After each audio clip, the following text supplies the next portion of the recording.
Oh, I would describe Art as brilliant, quirky, intense, extremely ethical. Art is original. He's creative. Very analytical mind that comes across really quickly. I started at Genentech in 1980. I worked as a scientist for about 12 years. Art and his colleagues, the first 8 or 9 of the scientists at Genentech, just blew open science. He was a hardcore nerd scientist. Whenever he wanted to be, he could be the best scientist in the room. And then I slowly got enticed into management roles. I became head of research in 1990, head of R&D in 1992, and CEO in 1995. We were always sure in every situation with any company that we ever dealt with that our CEO was smarter than theirs.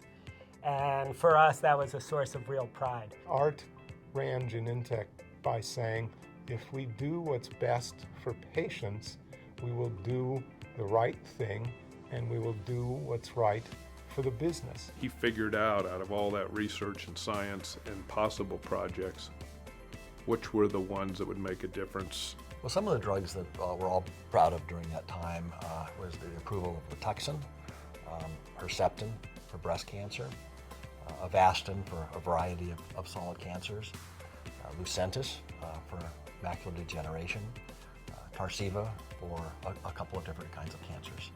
So I am a cancer survivor and a cancer researcher. When I was diagnosed with cancer, there were no targeted drugs available for me, and I took the conventional chemotherapies, which were really toxic to my whole body. This is in total contrast to targeted therapies, which is specifically designed to target the cancer cells, and so they have like a smart bomb effect. Herceptin was a particularly important approval for us. It represented the very first kind of personalized medicine, meaning that the drug was shown to work really quite well in women with breast cancer that had a particular driver mutation. Treatment with Herceptin, the antibody against HER2/neu, saves the lives of 50% of the women who have HER2/neu positive breast cancers.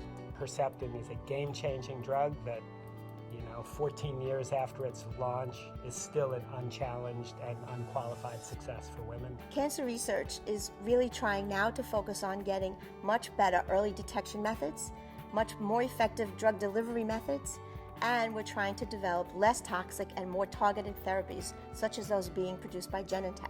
I think targeted therapy for cancer is clearly here to stay.